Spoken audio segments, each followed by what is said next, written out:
कभी तो दिन बहुत अच्छे जाते हैं, बहुत आनंद में बीतते हैं, लगता है कि आज मैं ऊपर और आसमान नीचे। और कभी कभी दिन इतने टफ होते हैं कि मन में आता है कि कैसे समय पास होगा, और मन से कभी ऐसी इच्छा भी होने लगती है कि भाई जल्दी से निपटे तो यहाँ से जाएं, ऐसा भाव भी आने लगता है। और बहुत से बार ऐसी दुर्भाग्य से बहुत से लोग ऐसा प्रयास भी करते हैं कि जीवन को ही समाप्त करने का प्रयास करते हैं, ऐसी नेगेटिविटी भी आ जाती है। मैं सबके मन की अवस्था देखकर बोल रहा हूँ, जब कह रहा हूँ तो कुछ देखकर बोल रहा हूँ कि किसके मन में क्या चल रहा है। इसलिए दिक्कत क्या है कि हम एक लक्ष्य लेकर आए हैं, उसको पूरा करने का जिम्मा भी हमने उठाया है, और फिर मन जो है ना वो भाग के उससे पार निकल जाना चाहता है। मन सोचता है कि चलो शॉर्टकट लगा लें, कुछ जल्दी हो जाए जितनी, लेकिन इसमें हम कुदरत के रूल नहीं तोड़ सकते। ये जो टाइम है ये साधकों के लिए बहुत डिफिकल्ट होता है। इस धरती पर आकर अपने कर्तव्य निभाते हुए अपने डेस्टिनेशन की तरफ बढ़ना, अपने जीवन लक्ष्य की ओर बढ़ना बहुत मुश्किल वाला काम लगता है। कभी तो दिन बहुत अच्छे जाते हैं, बहुत आनंद में बीतते हैं, लगता है कि आज मैं ऊपर और आसमान नीचे। और कभी कभी दिन इतने टफ होते हैं कि मन में आता है कि कैसे समय पास होगा, और मन से कभी ऐसी इच्छा भी होने लगती है कि भाई जल्दी से निपटे तो यहाँ से जाएं, ऐसा भाव भी आने लगता है। और बहुत से बार ऐसी दुर्भाग्य से बहुत से लोग ऐसा प्रयास भी करते हैं कि जीवन को ही समाप्त करने का प्रयास करते हैं, ऐसी नेगेटिविटी भी आ जाती है। मैं सबके मन की अवस्था देखकर बोल रहा हूँ, जब कह रहा हूँ तो कुछ देखकर बोल रहा हूँ कि किसके मन में क्या चल रहा है। इसलिए दिक्कत क्या है कि हम एक लक्ष्य लेकर आए हैं, उसको पूरा करने का जिम्मा भी हमने उठाया है, और फिर मन जो है ना वो भाग के उससे पार निकल जाना चाहता है। मन सोचता है कि चलो शॉर्टकट लगा लें, कुछ जल्दी हो जाए जितनी, लेकिन इसमें हम कुदरत के रूल नहीं तोड़ सकते, नियम नहीं तोड़ सकते। इसको अच्छे से याद रखेंगे। जो नियम है वो अपनी जगह पर, तो हम इस बात का अच्छे से ख्याल करें। इस धरती पर आने पर सब तरह के दुख सुख सहने पड़ेंगे, पर इसके अलावा कोई और ऑप्शन भी नहीं है। कोई ये ना समझे कि भाई मेरे पास बहुत सारे और तरीके हैं। बहुत से लोग ऐसा कहते हैं कि ऊपर जाएंगे एस्ट्रल वर्ल्ड में, स्पिरिचुअल वर्ल्ड में, जहाँ पर मैंने लास्ट टाइम आपको बोला था स्पिरिट वर्ल्ड में, उस स्पिरिट वर्ल्ड में जाकर दोबारा मतलब वहीं रह जाएं बस, क्योंकि वहाँ बहुत अपनापन लगता है, वहाँ अपनी आत्मा को जो सुख आनंद मिलता है। डेफिनेटली हमारी ऊर्जा वहाँ और हमारा स्तर यहाँ पर जमीन आसमान का फ़र्क होता है। जो आत्माएं शिवलोक से आती हैं, आमतौर पर जैसे हम लोग वहीं से आए हैं सभी, तो हमारी आत्मा की जो यहाँ पर जो ऊर्जा होती है वो मुश्किल से 2% होती है जब यहाँ पर हम होते हैं, और जब वहाँ जाते हैं तो वो ऊर्जा हमारी 100% होती है। 2% में मतलब उससे हमारा बस गुजारा मात्र चलता है। यानी कि संसार में हमें आना, इस धरती पर आना, इस धरती के नियमों के अनुसार ही होता है। तो यहाँ पर आएंगे तो सुख दुख का जो नियम चलता है, पाप पुण्य का नियम चलता है, कर्म विकर्म का नियम चलता है, वो सब जगह वो जो नियम है वो इतना प्रभावशाली है, इतना इतना पावरफुल है कि उसके आगे सबको नतमस्तक होना ही पड़ता है। कोई शॉर्टकट नहीं है वहाँ पर। उस नियम के आगे, वो सनातन धर्म का पार्ट है, वहाँ पर कोई शॉर्टकट नहीं चलता। वहाँ हमें नियम तो निभाने पड़ते हैं इस धरती पर आकर। बस अपने अंदर वो जोश कैसे मेंटेन रखा जाए कि मैं लगातार अपने लक्ष्य की ओर बढ़ सकूं। आप सभी के अंदर अपना जोश है, हाँ या ना? लगता है अपने लक्ष्य तक पहुंचने का जोश है, या कुछ ठंडा सा पड़ गया मामला? है जोश? राइट। दुख सुख ऐसे चलेंगे। अगर कोई ये समझे कि ये सारे प्रॉब्लम सोल्व हो जाएंगी और तब मैं अपने कार्य में लगूंगा, तब मैं अपने लक्ष्य के लिए बढ़ूंगा, इम्पॉसिबल। वो कभी नहीं हो पाएगा। ये इसी खटर पटर के बीच में अपना काम बनाना है, इसी खटर पटर के बीच में काम बनाना है। तो इसको अच्छे से याद रखेंगे, इससे बाहर नहीं जा सकते। There is no way to skip it out. ठीक है, एक बार जब आपने स्वीकार कर लिया, फिर रास्ते की समस्याएं इतनी नहीं लगती।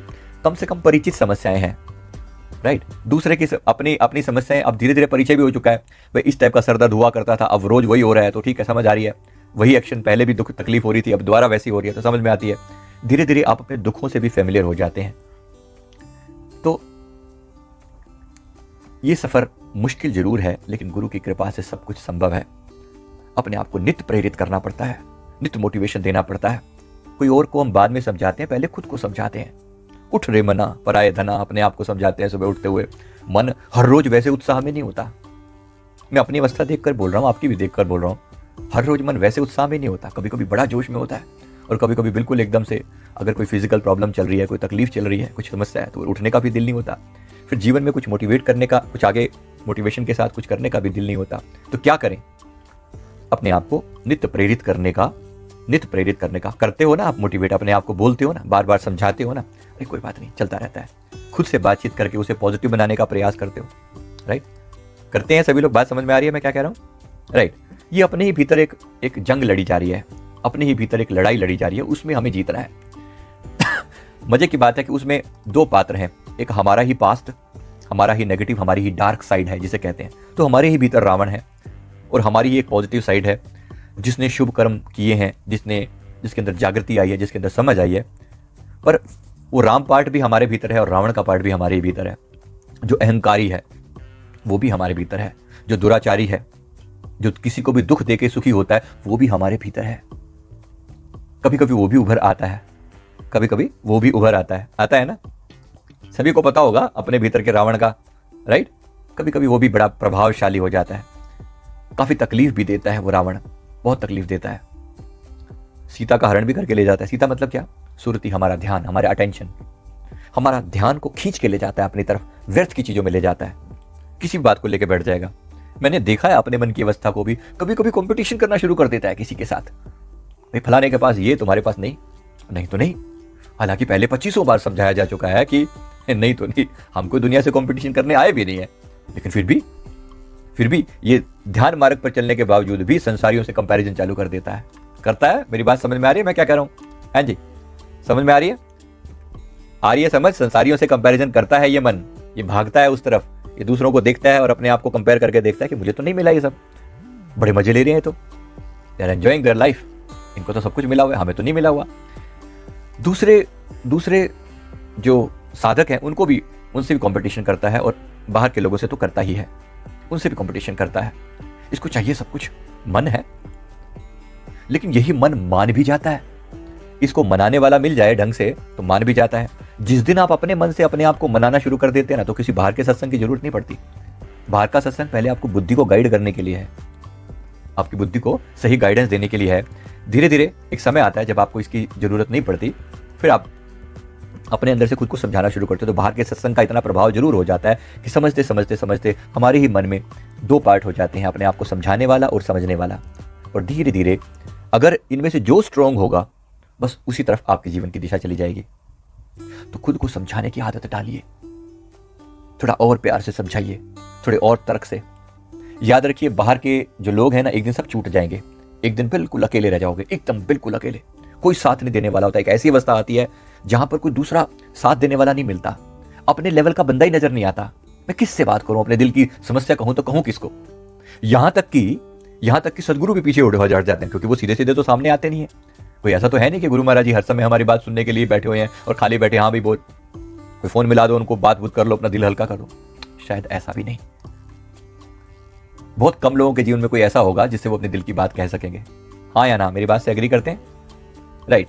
शायद कोई होगा या नहीं भी होगा, ना कि मान के चलो कि नहीं होगा, नहीं होगा। बहुत मुश्किल से कोई मिलता है जिसको अपने दिल की। लोग ऐसों को तलाशने में अपना जीवन बिता देते हैं, लोग ऐसे लोगों को तलाशने में अपना जीवन बिता देते हैं कि काश कोई मिल जाए, हम उसको, उसी को वो लोग अपना हम सफर या ऐसा या वैसा सोचना शुरू कर देते हैं। लेकिन याद रखें ना इस बात को, वहां से भी मार पड़ेगी। एक दिन अच्छे से समझ लेना, जिस पर यहां पर विश्वास करोगे, हर वो सहारा छीन लिया जाएगा। जिसको आपने अपना माना, हर वो व्यक्ति आपके जीवन से हटा दिया जाएगा जिस पर आपने डिपेंडेंसी बनाई। इवन सदगुरु तक साथ छोड़ के चले जाते हैं, फिर क्या करोगे? भौतिक शरीर तो सदगुरु का भी नहीं रहता। मेरी बात समझ में आ रही है? सदगुरु का भी भौतिक शरीर नहीं रहता। वो भी आपके लिए, हमारे लिए एक चेतावनी होती है कि साथ तो तुम्हें अपना ही आत्मा का देना है, अपनी ही आत्मा का देना है, इसके अलावा कोई वे आउट नहीं है। आपको अपने ही आपका, बस अपने ऊपर भरोसा करना। बहुत से लोग बोलते हैं आप साथ देना, मैं नहीं कह सकता कि मैं साथ दूंगा, कोई गारंटी नहीं है, क्योंकि अपने जीवन का भी भरोसा अपने हाथ में, अपनी गारंटी नहीं होती। आप सोचो कि अपनी श्वास की भी आप गारंटी दे सकते हो कि आप अगली सांस ले पाओगे? इतनी भी गारंटी नहीं है। इतना क्षणभंगुर जीवन है। तो ऐसे क्षणभंगुर जीवन में जिसकी हम खोज कर रहे हैं वो क्या है? हम परमानेंट आनंद की खोज कर रहे हैं। खुशी चाहिए, आनंद चाहिए। उस आनंद की खोज में एक बात को समझ लेना, वो आनंद तो आप समझ चुके होंगे कि आप, वो आनंद अपने ही भीतर आना है। बस अपने ही आपके साथ स्वयं हो जाने का नाम ही समाधि है। जब आप स्वयं हो गए, अब किसी दूसरे की जरूरत नहीं। मैं कहता हूं कि हाँ, भक्ति की राह अच्छी है। भक्ति मतलब, इस बात को भी समझ लेना, वो भगवान बाहर नहीं बैठे हुए। आप शिव भक्ति करते हैं, आप भगवान राम की भक्ति करते हैं, श्री कृष्ण की भक्ति करते हैं, किसी गुरुदेव की भक्ति करते हैं, जरूर करें, लेकिन अंत में यह समझ लें कि श्री कृष्ण मेरे भीतर हैं, आपके भीतर हैं, राम जी मेरे भीतर हैं, अपने गुरु जिनकी भी आप भक्ति करते हैं, ये मान लेना कि वो मेरे भीतर है, अंततः मुझे वही हो जाना है। इसीलिए सोहम जैसे, अहम ब्रह्मास्मि जैसे महावाक्य डिजाइन किए गए हैं, राइट? वो वहीं से निकले हैं कि मैं वही हूं, मैं अलग नहीं हूं।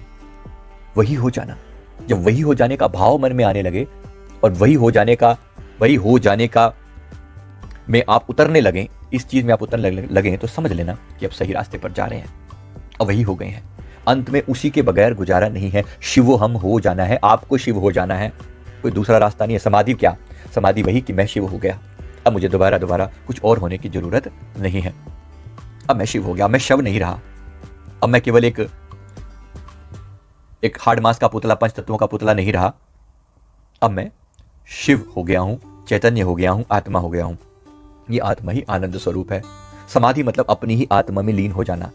एस्ट्रल ट्रैवल, जब मैं कहता हूं एस्ट्रल ट्रैवल, अपने शरीर को यहां छोड़ के बाहर यात्रा करना। समाधि मतलब अपने शरीर के यहीं होते हुए भीतर यात्रा करना। आप कहीं बाहर नहीं जाते, भीतर उतर जाते हो। अब मजे की बात यह है कि जो ब्रह्मांडे सोई पिंडे जो वहां पर है, उसकी एक कॉपी यहां पर भी है, उसकी एक कॉपी यहां पर भी है। तो आप अपने भीतर भी यात्रा कर सकते हैं। अपने भीतर ही लोक हैं, अपने भीतर ही पाताल है, अपने भीतर ही आकाश है, अपने भीतर ही सचखंड धाम है, अपने भीतर ही स्वर्ग है, अपने भीतर ही नरक है, सारा धाम सब अपने भीतर। तो ये बड़ी मजेदार ये घटना घटती है। आप इसको जैसे भी समझें, अपने भीतर उतरें या बाहर जाएं। तो कभी कभी हम एस्ट्रल ट्रैवल की बात भी करते हैं ताकि बाहर की रचना देख लो, फिर ये भी जान लो कि ये सारा कुछ जो बाहर हो रहा है ये अपने भीतर भी हो रहा है। तो दोनों बातों को एक तरीके से स्वीकार करना, समझना। तो बाहर क्या और भीतर क्या? अंत में भीतर, अपने भीतर मर्ज हो जाना है, उलट समाना आप में, उलट समाना आप में, प्रगति ज्योत अनंत, सेवक स्वामी एक मत खेले सदा बसंत। एक ऐसी अवस्था आनी चाहिए जब अपने उलट कर अपने भीतर समा गए। अब आंखों को बाहर की चीजों में इतना इंटरेस्ट नहीं रहा, क्या देखेंगे, क्या हो जाएगा? अंत में सब मिट जाने वाला है। किससे प्रीत कीजिए, सब मिट जाने वाला है। अंदर कभी ये दर्द पैदा नहीं होता? होता है ना। कितने दिन का खेल है। किसी के साथ कभी कभी बड़ा जीवन में एक्साइटमेंट हुआ करती थी, होती थी ना। जरा याद करके देखिए बचपन का टाइम, बड़ी एक्साइटमेंट होती थी जीवन में। आज फलाना फेस्टिवल आ रहा है, अच्छे से याद है, दिवाली वगैरह वगैरह आती ना, महीना 2 महीने पहले दिवाली की चर्चा चालू हो जाती थी, बातें, इतने पटाखे लाएंगे, ऐसे बम फोड़ेंगे, यहाँ जाएंगे, वहां जाएंगे, ये मिठाई मिलेगी, वो मिठाई मिलेगी, वो वाले कपड़े पहनेंगे, ये होगा, वैसा होगा, यहाँ जाएंगे, वहां मेला लगेगा, ऐसा। कहाँ गया वो उत्साह, कहाँ गया वो? अभी भी होता है क्या किसी को? कुछ लोग तो बच्चे पैदा होते हैं, बच्चे ही रह जाते हैं, वो बड़े नहीं होते। अभी भी वैसी वो अभी भी वैसी उतनी एक्साइटमेंट है। फेस्टिवल आ रहा है, दिवाली आ रही है, बर्थडे आ रहा है, पार्टी होएगी, सो व्हाट है, कितनी पार्टियां झेल ली है, सो व्हाट, कहाँ गई वो पार्टियां? होती है क्या एक्साइटमेंट किसी को? अब जीरो हो गया सब कुछ, मामला कुछ है ही नहीं पीछे, दूर दूर तक। बस एक ही चीज समझ में आती है, अगर कहीं आनंद है तो वो भीतर है, अपने भीतर। जरा डुबकी लगा लेना, बहुत अच्छे से डुबकी लगा लेना। अगर जितनी जल्दी समझ जाओ उतना अच्छा है, जितनी जल्दी ये बात पल्ले पड़ जाए उतना अच्छा है कि हम अपने भीतर उतरकर अपनी आत्मा के कल्याण में उतर जाएं।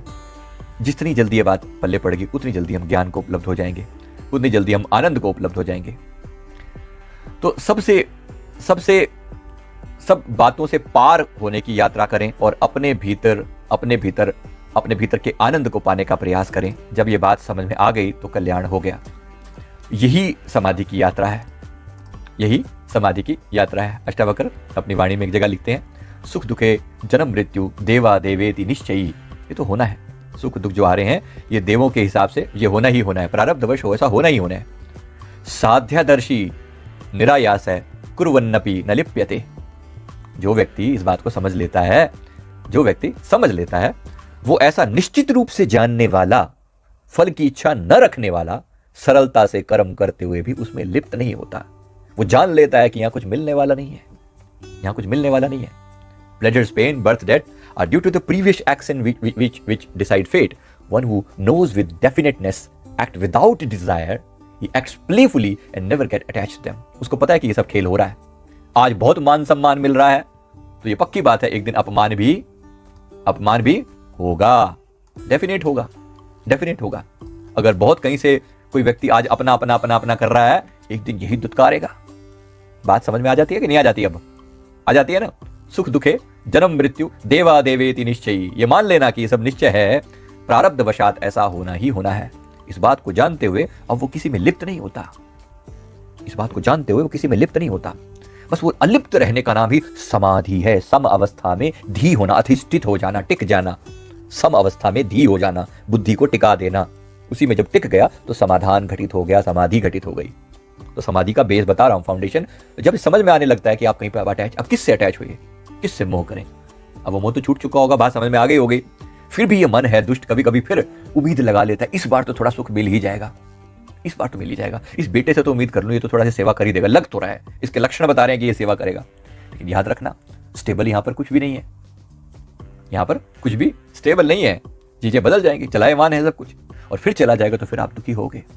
लोग बड़े दुखी होते हुए देखे हैं, रोते पिटते देखे हैं।